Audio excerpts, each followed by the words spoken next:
Bonjour, bonsoir les amis, vous êtes sur la radio Pokémon, je suis Playtib, le stagiaire, et bienvenue dans cette nouvelle chronique intitulée Chromatrick. Trick, T-R-I-C-K, je tiens à le préciser parce que ça peut porter à confusion, mais on a bien opté pour l'écriture anglaise du mot, et étant donné que l'écriture française, elle, comment dire de façon élégante, bah ça veut dire autre chose.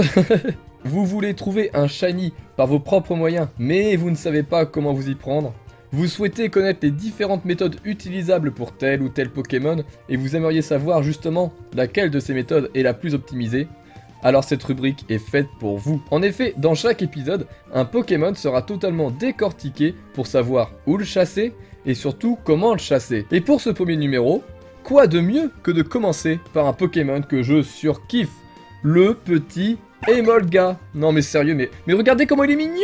Il est trop chou, il est trop beau, il est adorable, il est trop mimi. J'ai même envie de dire qu'il est coquet. Enfin bref, tout ça pour dire qu'aujourd'hui, nous allons nous attaquer au cas numéro 1, à savoir Emolga. Alors je pense que vous connaissez tous le design normal d'Emolga, mais est-ce que vous connaissez tous la forme shiny? Si je devais la résumer en un seul mot, justement, cette forme shiny, eh ben je dirais le mot brun. Enfin, si vous voulez vous faire une image précise de ce Pokémon, je pense que vous avez juste à imaginer une vieille photo issue d'un journal datant de 1922 précisément. Ou non, encore mieux. La comparaison parfaite, c'est le mode sépia qu'on trouve sur les appareils photo, ainsi que sur Photofiltre, Photoshop ou tout autre logiciel de dessin, à part Paint parce que c'est nul. Ceci étant fait, nous allons pouvoir nous lancer dans le vif du sujet, à savoir les différentes localisations d'Emolga et par conséquent les différentes méthodes pour le chasser. Et je vous propose de commencer par un petit détour du côté de Pokémon X et Y, donc direction la route 10, la route jonchée par des dizaines de menhirs, et sortons notre Pokéradar. Alors attention, parce que ici, certes Emolga est présent, mais il est très rare. Que ce soit dans les herbes normales ou les fleurs jaunes qu'on peut trouver en bas de la route, Emolga est à 5%. En gros, ça veut dire qu'à chaque rencontre de Pokémon sauvages, vous avez une chance sur 20 de tomber sur un Emolga. Donc c'est pour ça, si vous souhaitez chasser Emolga ici, je vous conseille vivement un Pokémon avec le talent statique. Statique, c'est un talent qui permet d'attirer les Pokémon de type électrique plus facilement. La zone n'est pas très grande, et le manque de visibilité dû au menhir va rendre la chasse plutôt pénible. Mais pas infaisable, loin de là. Je vous ai mis un screen de l'endroit idéal pour relancer le Pokéradar. Ça se trouve tout en haut de la route 10. Comme vous pouvez le voir, ici, les menhirs sont tout petits, donc ils ne sont pas gênants. Ce qui est cool. Et vous avez en plus un total de 4 cases parfaites pour le Pokéradar, ce qui est encore plus cool. Quand je dis cases parfaites, évidemment, je parle des cases qui sont à 4 de distance de votre personnage et qui ne sont pas en bordure. Du coup, on en a 3 à gauche et une à droite. Alors, pas une seconde à perdre. On va tout de suite s'acheter un stock de super repousse et on va tout de suite prendre un Pokémon avec statique et on va chasser Emolga sur la route 10. Non? Vous voulez pas? On va qu'à cela ne tienne, j'ai d'autres trucs en réserve. Restons dans Pokémon X et Y et direction Batisque, la ville du safari des amis. Alors là, on a du bol. On a du bol parce qu'au safari des amis, il y a 3 Pokémon. Les 2 premiers sont accessibles à partir du moment où on enregistre la personne dans notre liste d'amis. Et le 3e, quant à lui, il est plus compliqué à avoir. Il faut en plus que la personne ait fini la ligue et que vous soyez connecté à internet en même temps au moins une fois. Donc là c'est facile, Emolga fait partie des 2 premiers Pokémon, donc la question d'internet, de la ligue, tout ça ne se pose pas. Bon, concernant le safari, il n'y a pas grand chose d'autre à ajouter, étant donné que cette méthode consiste juste à sortir son véhicule non motorisé à 2 roues et de faire des allers-retours incessants dans l'herbe. Limite, vous voyez, le plus dur, c'est de trouver quelqu'un qui a un safari contenant Emolga. Tiens d'ailleurs, j'en profite pour dire que si parmi vous, il y en a qui en ont justement un safari avec Emolga, n'hésitez pas à le faire savoir dans les commentaires. On sait jamais, ça peut dépanner des gens. Et par contre, faites gaffe avec le safari, ça va peut-être vous paraître un peu idiot ce que je vais vous dire, mais si un shiny tombe, il y a 50% de chances que ce soit Emolga.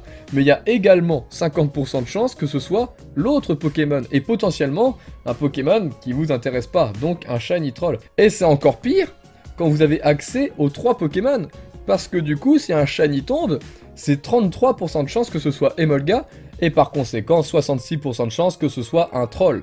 Ce qui est beaucoup. Tout ça pour dire que le safari peut être extrêmement frustrant. Tiens d'ailleurs, pour la petite anecdote, ça me fait penser, c'était au tout début de mes chasses, je cherchais un Piafabec Shiny en safari, il y avait que 2 Pokémon dedans, il y avait Piafabec et Chauve-Sourire.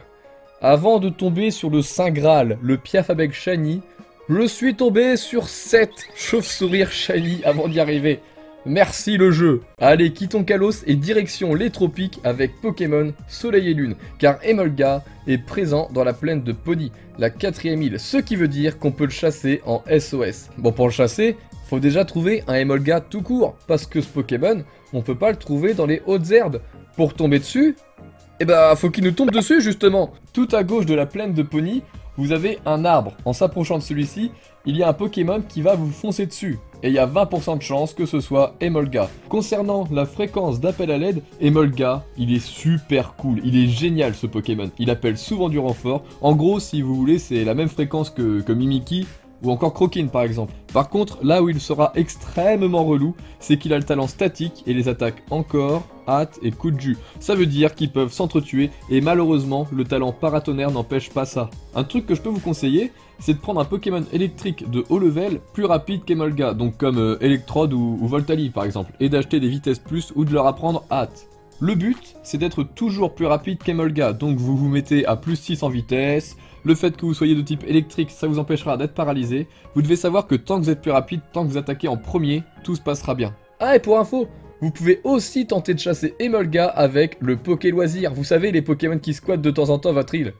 Bah voilà, vous n'avez plus qu'à prier pour qu'un jour, un Emolga débarque. Et qu'un beau jour, cet Emolga soit shiny. Et puis qu'un beau matin, cet Emolga shiny décide de rester parmi vous.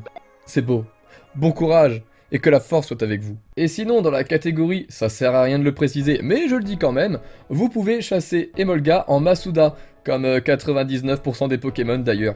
Vous avez juste à trouver un métamorphe japonais à la GTS et choisir la version sur laquelle chasser, donc XY, Rosa, Soleil, Lune. Honnêtement, ça change pas grand chose. Mais en vrai, je trouve que c'est quand même dommage de le faire en Masuda, alors qu'on a tout un kaléidoscope de méthodes à notre disposition. Bon, à part si vous voulez un Emolga stratégique, hein, ce qui est possible, avec vent arrière, lame d'air, attraction.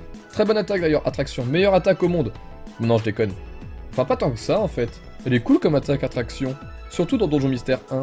Et enfin, pour les plus courageux d'entre vous qui voudraient le chasser en une chance sur 8192, donc sur noir, blanc, noir 2, blanc 2, je vous ai fait un petit tableau récapitulatif des lieux où vous pouvez le trouver, en fonction des jeux et des saisons, et ainsi que son taux d'apparition pour chaque lieu. Oui bon, on est d'accord, j'avoue, ce tableau, il sert pas à grand chose, hein, étant donné que j'ai juste foutu des 10% un peu partout, excepté sur la route 6, c'est pour ça qu'elle est en vert d'ailleurs, parce que Emolga est à 20%, donc c'est le spot idéal. Sachez aussi qu'Emolga, bah c'est un Pokémon vraiment chelou en fait.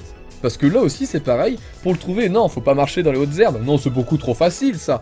Non, non, non, il faut attendre qu'il y ait des herbes mouvantes. Vous savez, les petites touffes d'herbe qui bougent de temps en temps, bah voilà, on peut trouver Emolga uniquement là-dedans. Et voilà, je pense qu'on a fait le tour concernant les méthodes de chasse d'Emolga. Reste plus qu'à faire un petit débrief maintenant pour voir laquelle de ces méthodes justement va permettre de trouver Emolga le plus rapidement possible. En vrai, c'est compliqué de choisir parce que chacune des méthodes a son lot de frustration. Statistiquement, le plus optimisé, c'est le 1 chance sur 200 du Pokéradar, mais la route 10, c'est le genre de zone qui nous pousse à prendre des risques totalement inutiles et à casser la chaîne assez souvent, donc c'est peut-être pas le top pour Emolga. Et faut aussi prendre en compte, comment je peux dire, le facteur humain, tout ce qui est concentration, frustration, impatience.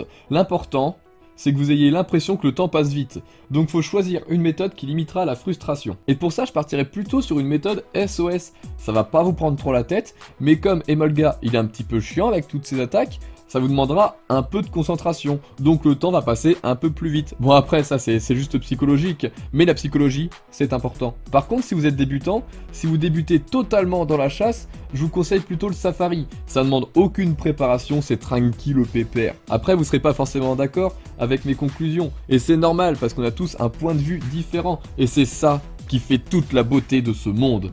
Oh la vache! Oh c'est beau ce que je dis! Oh, ça me donne envie d'écrire un bouquin. J'arrive. Voilà les amis, je pense qu'on a tout dit concernant Emolga. L'épisode 1 de Chromatrick touche à sa fin. J'espère que ça vous a plu en tout cas, et surtout que ça continuera à vous plaire à l'avenir. Avant de se quitter, j'ai une dernière faveur à vous demander.